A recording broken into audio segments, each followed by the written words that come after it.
ये कहानी है एक छोटी बच्ची एलिना की, जो गलती से मैजिकल वर्ल्ड में पहुंच जाती है, जहां की हर एक चीज मैजिकल और रहस्यमय होती है। लेकिन उसे अपनी दुनिया में वापस भी तो आना होता है। वो अपनी दुनिया में वापस आने के लिए क्या क्या करती है, देखेंगे आज की इस शानदार कहानी में।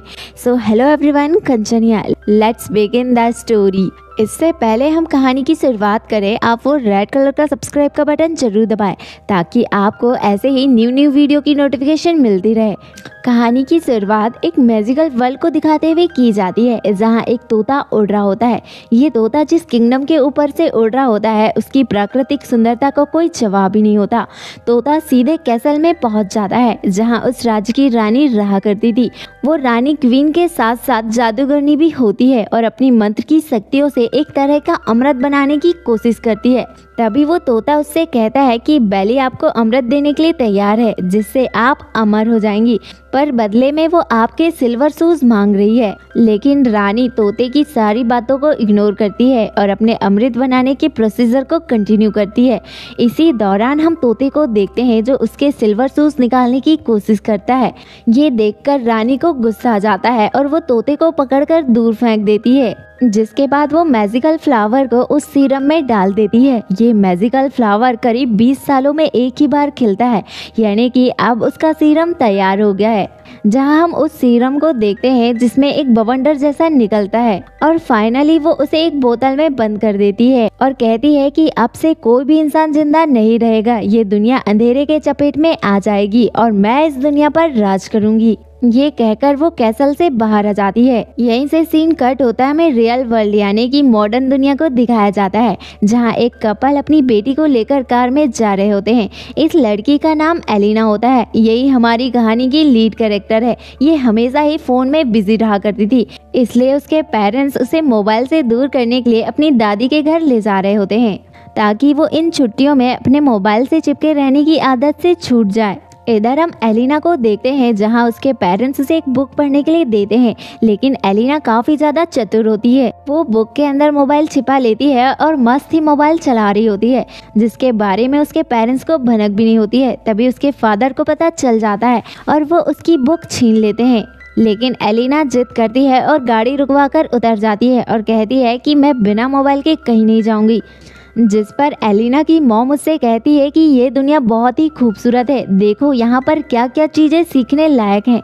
लेकिन एलिना एक जिद्दी बच्ची है और वो अपने जिद पर अड़े रहती है, इसलिए उसके फादर मोबाइल को पीछे वाले टैंक में रखवा देते हैं और फिर एलिना से कहते हैं कि जब तक हम दादी के घर नहीं पहुँच जाते, तब तक तुम्हें फोन नहीं मिलेगा। तभी वो बवंडर, जिसे जादूगरनी रानी ने दुनिया को मिटाने के लिए तैयार किया था, वो इनकी तरफ ही आ रहा होता है। तभी एलिना का डॉगी एलिना को पकड़कर गाड़ी के अंदर खींचता है और कहता है कि जल्दी से गाड़ी के अंदर चलो। इधर एलिना के पेरेंट्स गाड़ी स्टार्ट कर देते हैं, लेकिन एलिना कार में नहीं बल्कि उस पीछे वाले टैंक में बैठ जाती है, जिस टैंक को ये लोग कार से खींचकर ले जा रहे थे। तभी वो बवंडर उस टैंक को उड़ाकर अपने साथ ले जाने लगता है। ये देखकर उसके फादर घबरा जाते हैं कि ये क्या हो रहा है। तभी एलिना भी ये सब कुछ देखकर काफी ज्यादा घबरा जाती है और अपने पेरेंट्स को आवाज देती है। अब धीरे धीरे उस कार के पीछे का टैंक इस बवंडर की चपेट में आ जाता है और ऊपर जाकर बुरी तरह से घूमने लगता है, और इसी टैंक के अंदर एलिना और उसका डॉग होता है। इधर हम उसी जादूगरनी रानी को देखते हैं, जिसने ये बवंडर को शुरू किया था। लेकिन हैरानी की बात ये होती है कि वो टैंक उसी रानी के ऊपर गिर जाता है, जिसकी वजह से रानी की वहीं पर डेथ हो जाती है। यहीं से सीन कट होता है, हमें टैंक के अंदर का सीन दिखाया जाता है, जहां पर एलिना को होश आ जाता है। तभी उसका डॉगी उससे कहता है कि अच्छा हुआ तुम्हें होश आ गया। ये सुनकर एलिना शॉक्ड हो जाती है और कहती है कि क्या तुम बोल सकते हो, जिस पर डॉगी कहता है कि मैं तो हमेशा से बोलता हूँ, शायद तुम्हें सर में चोट लगी हुई थी, इसी वजह से तुम्हें मेरी भाषा समझ नहीं आ रही थी। अब एलिना अपने टैंक का दरवाजा खोलती है तो वो खुद को एक रहस्यमय दुनिया में पाती है, जहां वो देखती है कि उसका टैंक एक महल पर लैंड किया है। लेकिन इस हालात में फिर भी वो अपने फोन को ढूंढ रही होती है, जिसके बाद उसे फोन मिल जाता है और वो टैंक से उतर जाते हैं। जैसे ही वो उस टैंक से उतरते हैं, वो टैंक नीचे गिर जाता है वहीं पर हम रानी के एक आदमी को देखते हैं जो एलिना को देख रहा होता है। अब हमें इस शहर के लोगों को दिखाया जाता है जो उस टैंक को उड़ता हुआ घर समझते हैं और एलिना को कोई परी जिसने इस ताकतवर रानी को खत्म कर दिया है और एलिना की जय जयकार करते हैं। तभी वहाँ पर तेज शाइनिंग रोशनी आती है जिसे देखकर लोग कहते हैं कि मेलिना आ गई है। उस रोशनी में से एक लेडी निकलती है, यही मेलिना है जिसे लोग बहुत ज्यादा रिस्पेक्ट देते हैं। ये उसी रानी की बहन है जिसने उस डिस्ट्रॉय करने वाले बवंडर को तैयार किया था, लेकिन ये अच्छी जादूगरनी है। अब एलिना मेलिना से पूछती है कि ये जादुई जगह कैसी है, मुझे तो अपने पेरेंट के पास वापस जाना है। जिस पर मेलिना उससे कहती है कि पहले तो तुम उस जगह से हट जाओ क्योंकि वहाँ पर मेरी बहन मरी पड़ी हुई है। जिसके बाद जब एलिना उस जगह को देखती है तो वाकई में रानी वहाँ पर जलकर राख हो चुकी है। जिस पर एलिना पूछती है कि मेरा टैंक आपकी बहन के ऊपर ही क्यों गिरा। जिस पर मेलिना बताती है कि मेरी बहन इस दुनिया पर कब्जा करना चाहती थी, इसलिए मैंने उसके ही बवंडर से तुम्हारे टैंक को उठाया और उसके ऊपर लैंड करवा दिया, जिसकी वजह से वो यहीं पर मारी गई। लेकिन मुझे नहीं पता था कि उस टैंक के अंदर कोई है। जिस पर एलिना कहती है कि मुझे नहीं पता, लेकिन मुझे अपने पेरेंट्स के पास जाना है। आप कैसे भी करके किसी मंत्र की शक्तियों से मुझे मेरी दुनिया में भेज दो। जिस पर मेलिना कहती है कि मेरे पास ऐसी कोई भी पावर नहीं है कि मैं तुम्हें असली दुनिया में पहुंचा सकूं। लेकिन फिर मेलिना एक मैप दिखाती है जिसमें एक मैजिकल पहाड़ होता है। जिस पर एलिना एक्साइटेड होकर उससे पूछती है कि क्या हम इस मैजिकल पहाड़ को पार कर लेंगे तो अपनी दुनिया में पहुंच जाएंगे। जिस पर मेलिना एलिना को मैप में एक जगह दिखाती है जहां गुडविन नाम का एक जादूगर राज करता है। अगर तुम वहां पहुंच जाओगे तो वो तुम्हारी दुनिया में पहुंचने में तुम्हारी हेल्प करेगा, लेकिन गुडविन तक पहुंचने के लिए तुम्हें 3 इंसानों की हेल्प करनी होगी। जिसके बाद मेलिना एलिना को एक रास्ता दिखाती है और कहती है कि जब ये रास्ता खत्म हो जाएगा तो वो राज आ जाएगा जहां पर गुडविन राज करता है। दूसरी तरफ यहाँ के लोग एलिना को चिल्ला रहे होते हैं कि तुम ही हमारी रानी हो, लेकिन एलिना किसी भी तरह से इस जगह से निकलना चाहती है। लेकिन एलिना के पास अब कोई भी शूज नहीं होते हैं, इसलिए वो अपने डॉगी से कहती है कि मुझे शूज ला कर दो। तभी हम देखते हैं कि डॉगी महल के अंदर जाता है और वही सिल्वर शूज ले आता है जो उस जादूगरनी रानी के होते हैं। लेकिन उन शूज का साइज काफ़ी ज़्यादा बड़ा होता है, इसलिए एलिना उससे कहती है कि ये तो काफ़ी बड़े हैं। जिस पर डॉगी उससे कहता है कि जो मिला है उसे पहन लो, वरना अब हमारे पास कोई भी शूज नहीं है। इसलिए एलिना भी उसे पहन लेती है, लेकिन जैसे ही वो शूज पहनती है वो शूज उसके पैर में फिट आ जाते हैं, जिसे देखकर एलिना हैरान रह जाती है और कहती है कि यहाँ की हर चीज़ मैजिकल है। जिसके बाद ये अपने एडवेंचर सफ़र में निकल जाते हैं। यहीं से सीन कट होता है, हमें एक दूसरे किंगडम का सीन दिखाया जाता है जहाँ बेली नाम की जादूगरनी राज करती थी और यही इस मूवी की विलन है। इसी ने उस तोते को वहाँ पर भेजा था जहाँ पर रानी के शूज रखे होते हैं और बेली किसी भी तरह से उस मैजिकल शूज को हासिल करना चाहती है। तभी वहाँ पर वो तोता आ जाता है और बताता है कि वो रानी मर चुकी है। जिस पर बेली मन ही मन में बहुत ज़्यादा खुश होती है और सोचती है कि अब तो वो सिल्वर शूज मेरे हो जाएंगे। जिसके बाद वो अपने तोते को ऑर्डर देती है और कहती है कि जल्दी से वो सिल्वर शूज ले आओ। तभी वो तोता बेली को बताता है कि वो छोटी लड़की वहाँ पर आई थी, वही वो सिल्वर शूज ले गई होगी। ये सुनकर बेली उस तोते पर भड़क जाती है और कहती है कि तुम वहाँ पर क्या कर रहे थे, तुमने उसे रोका क्यों नहीं। अब तोता बेचारा बेली की बात मान जाता है और उन सिल्वर शूज को लेने के लिए निकल जाता है। इधर हम बेलिना को देखते हैं जो अपने जादू से उन पर नजर रखती है और सब कुछ देख रही होती है।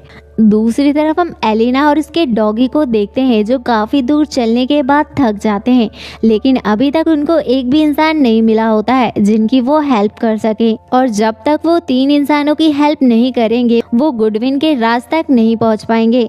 जब वो आगे बढ़ते हैं तो रास्ते में उन्हें एक कद्दू का खेत मिलता है जिसके बीच में एक काग भगोड़ा रखा होता है जिसे हम स्केर कैरो भी कहते हैं। तभी वहाँ पर वो तोता आ जाता है और एलिना से बात करने लगता है। ये सारी बातें बेली भी अपनी आंखों के जरिए देख रही होती है। वहीं पर वो तोता एलिना से झूठ कहता है कि मैं एक इंसान हूँ और मुझे तुम्हारी हेल्प की ज़रूरत है। जिस पर वो स्केर कैरो अजीब से इशारे करता है और कहता है कि ये तोता झूठ कह रहा है। ऐसा करते हुए एलिना स्केर कैरो को देख लेती है। तभी वो तोता स्केर कैरो के पास चले जाता है और कहता है कि तुम मेरे मामले में इंटरफेरेंस मत करो, मुझे बस उसके सिल्वर शूज चाहिए। वो देखती है कि तोता स्केर कैरो से बात कर रहा है, इसलिए वो उनकी फ़ोटो क्लिक करने लगती है।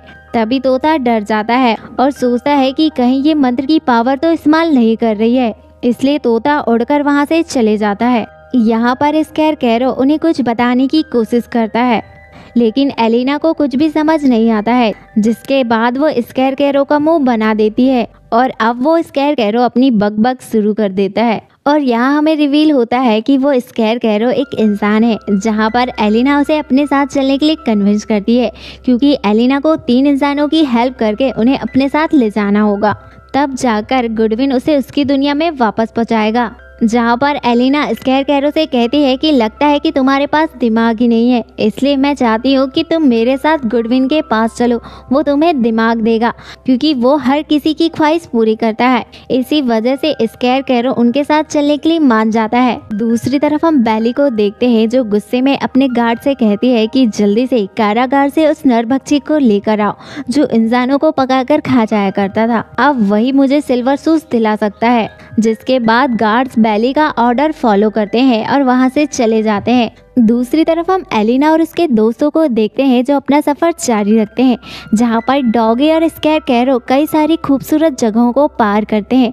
जब वो एक जगह पर आगे निकलते हैं, जहां पर एलिना अपने फ़ोन को देखती है और वहां पर नेटवर्क मिलाने की कोशिश करती है, जिस पर स्कैरकैरो उससे कहता है कि तुम क्या देख रही हो, जिस पर एलिना उससे कहती है कि मुझे इंटरनेट चाहिए, जिस पर स्कैरकैरो उससे कहता है कि इंटरनेट तुम्हारा कौन लगता है।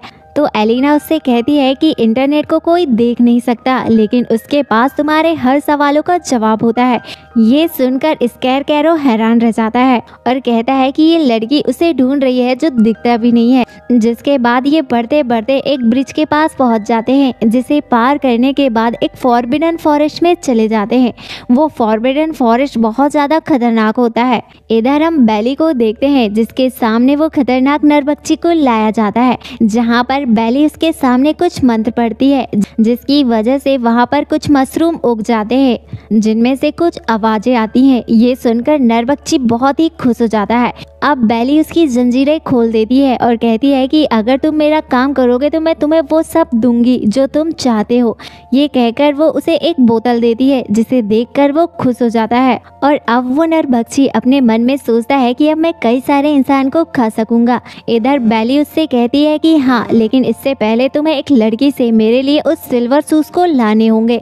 अगर तुमने ये कर दिया तो मैं तुम्हारे घर की भी तुम्हें लौटा दूंगी, जिसके बाद तुम अपने घर जा सकते हो। इसके लिए वो नरभक्षी भी मान जाता है और तुरंत ही सिल्वर सूस लेने के लिए निकल जाता है। इधर जंगल में हम एलिना को देखते हैं, जो अपने सफर के दौरान एक फॉरबिडन फॉरेस्ट में पहुंच जाते हैं, जहां पर उसे एक स्प्रे की बोतल मिलती है, जिसे वो उठाकर रख लेती है। तभी अचानक उसके डॉगी को कुछ आवाजें आती है, जिसकी वजह से वो डर कर दूसरी तरफ भागने लगता है। वहीं पर एलिना अपने डॉगी को आवाज देते हुए उसके पीछे भागने लगती है और कहती है कि वहां मत जाओ, लेकिन डॉगी नहीं रुकता, इसलिए एलिना भी उसके पीछे पीछे भागने लगती है। जिसके बाद वो डॉगी एक स्टैचू के पास आकर रुक जाता है।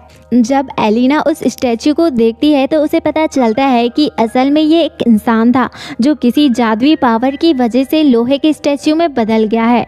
अब उस स्टैचू का मुंह थोड़ा थोड़ा हिल पा रहा था, इसलिए हम देखते हैं कि एलिना को जो स्प्रे की बोतल मिली थी वो उसके ऊपर सींच देती है। इसी वजह से उसका मुंह थोड़ा थोड़ा खुल जाता है और वो उससे कहता है कि वो स्प्रे पूरी बॉडी में डाल दो, जिससे मेरे हाथ पैर भी खुल जाएंगे, क्योंकि उनमें जंग लग गई है। जिसकी वजह से वो ऐसे ही करती है और अब वो स्टैचू बोलने लगता है। अब वो स्टैचू एलिना को थैंक यू कहता है, जिसके बाद वो अपनी फ्लैशबैक की स्टोरी बताने लगता है और कहता है कि कुछ साल पहले मैं एक नॉर्मल इंसान हुआ करता था और एक लड़की से प्यार करता था। जिसके बाद वो एलिना को उस लड़की की फोटो भी दिखाता है, लेकिन लड़की की मॉम को इनका रिश्ता मंजूर नहीं होता है, इसलिए वो उस सिटी की रानी को कुछ पैसे देकर इस आदमी को लोहे का स्टैचू बना देती है। और ये ऑयल स्प्रे की बोतल मेरी ही है, जो कुछ दिन पहले मुझसे खो गई थी और आज तुमने इसे ढूंढ निकाला है, इसके लिए बहुत बहुत थैंक यू। जिसके बाद वो स्टैचू कहता है कि अब मैं उस रानी का खात्मा कर दूंगा और अपना बदला पूरा करूंगा। तभी एलिना उससे कहती है कि वो रानी तो कब की मर चुकी है, उसके ऊपर मेरे कार की टैंक गिर गई थी, इसी वजह से वो मर गई है। ये सुनकर वो स्टैचू खुश हो जाता है। जिसके बाद एलिना उससे कहती है कि हम गुडविन नाम के एक जादूगर से मिलने जा रहे हैं, वो सबकी ख्वाहिशें पूरी करता है। अगर तुम एक नॉर्मल इंसान बनना चाहते हो तो तुम भी हमारे साथ चल सकते हो। जिस पर वो स्टैचू भी मान जाता है। जिसके बाद ये अपना सफ़र जारी रखते हैं और उस फॉरबिडन फॉरेस्ट को पार करके एक पत्थर वाले रास्ते में पहुंच जाते हैं, जहां पर एलिना का डॉगी आगे आगे चल रहा होता है और साथ ही वो अपने टॉय के साथ खेल रहा होता है। ये देखकर एलिना उससे तंग आ जाती है और डांटने लगती है और उससे कहती है कि देखो हमारे आसपास कितनी अद्भुत चीजें हैं, लेकिन तुम उन्हें देखने की बजाय तुम अपने टॉय में ही खेल रहे हो। ये कहने के बाद एलिना को भी उसकी मॉम की याद आ जाती है, क्योंकि वो भी ऐसे ही मोबाइल में बिजी रहा करती थी। और यहाँ पर एलिना को अपनी गलती का एहसास होता है। तभी एलिना को कोई आवाज़ सुनाई देती है। इसी वजह से एलिना उसी दिशा में जाने लगती है जहाँ पर बहुत सारे मशरूम उग रहे होते हैं और बोर्ड में लिखा होता है कि गुडविन जादूगर यहीं पर रहता है। जिससे एलिना बहुत ज़्यादा खुश हो जाती है और सोचती है कि गुडविन जादूगर हमें इतने जल्दी कैसे मिल गया। वहीं पर एलिना का डॉगी भी उसके पीछे पीछे आ रहा होता है। तभी एलिना देखती है कि वहाँ पर एक आदमी खड़ा हुआ है। असल में ये वही आदमी है जिसे बेली ने इन लोगों से वो सिल्वर शूज लाने के लिए भेजा है। इधर हम बेली को देखते हैं जो ये सब कुछ अपनी आंखों से देख रही होती है। इधर हम एलिना को देखते हैं जो उस आदमी से कहती है कि क्या आप ही गुडविन है। ये सुनने के बाद वो आदमी हाँ में जवाब देता है। जिस पर एलिना उससे कहती है कि आप अपने मंत्रों की पावर से जल्दी से मुझे घर भेज दीजिए। जिस पर वो आदमी कहता है कि मैं तुम्हारा ही इंतजार कर रहा था, और वो एलिना को अपनी गाड़ी में बैठाने लगता है। लेकिन असल में वो एक स्टोव होता है जिसमें वो एलिना को पकाकर खाने वाला था। लेकिन एलिना इस बात से अनजान होती है, इसलिए वो तुरंत ही गाड़ी में बैठ जाती है क्योंकि उसे जल्दी से अपने पेरेंट्स के पास जाना होता है। इधर हम बेली को देखते हैं जो ये सब कुछ देखकर बहुत ज़्यादा खुश होती है और सोचती है कि उसे जल्द ही सिल्वर शूज मिल जाएंगे। इधर हम स्केर कैरो और स्टैचू को देखते हैं जो एलिना को ढूंढते हुए वहाँ पर पहुँच जाते हैं जहाँ पर ढेर सारे मशरूम उगे होते हैं। तभी वो देखते हैं कि वहाँ पर उस आदमी ने डॉगी को बांध दिया होता है। वो उसे फ्री कर देते हैं। जिसके बाद वो उससे पूछते हैं कि एलिना को क्या हुआ है। तभी वो डॉगी बताता है कि हमें एलिना को बचाना होगा और वो तुरंत ही उसके तरफ भागने लगता है। जिसके बाद स्टैचू और स्केर कैरो भी डॉगी के पीछे पीछे आने लगते हैं। इधर वो नरभक्षी एलिना से कहता है कि वो एक टाइम में एक ही इंसान को भेज सकता है। जिस पर एलिना उससे कहती है कि जल्दी से मुझे घर भेज दो। तभी डॉगी उसे रोकने की कोशिश करता है, लेकिन एलिना को घर जाने की जल्दी होती है, इसलिए वो उससे कहती है कि पहले मैं ही जाऊंगी। ऐसा कहकर वो स्टोव में बैठ जाती है और अब वो नरभक्षी उस स्टोव को बंद कर देता है। क्या एलिना उस नरभक्षी का शिकार बन जाएगी या उसके दोस्त आकर उसे बचा लेंगे, देखेंगे इसके नेक्स्ट पार्ट में। दोस्तों आगे के पार्ट को हम नेक्स्ट वीडियो में एक्सप्लेन करेंगे और हमें भी इस बात का अफसोस है कि आपको इस मूवी के अगले पार्ट के लिए इंतजार करना होगा।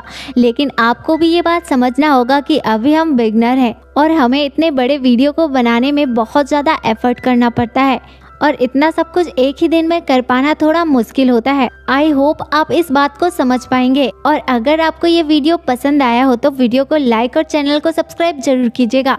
आपका एक सब्सक्राइब ही हमारे इंस्पिरेशन का कारण बनता है।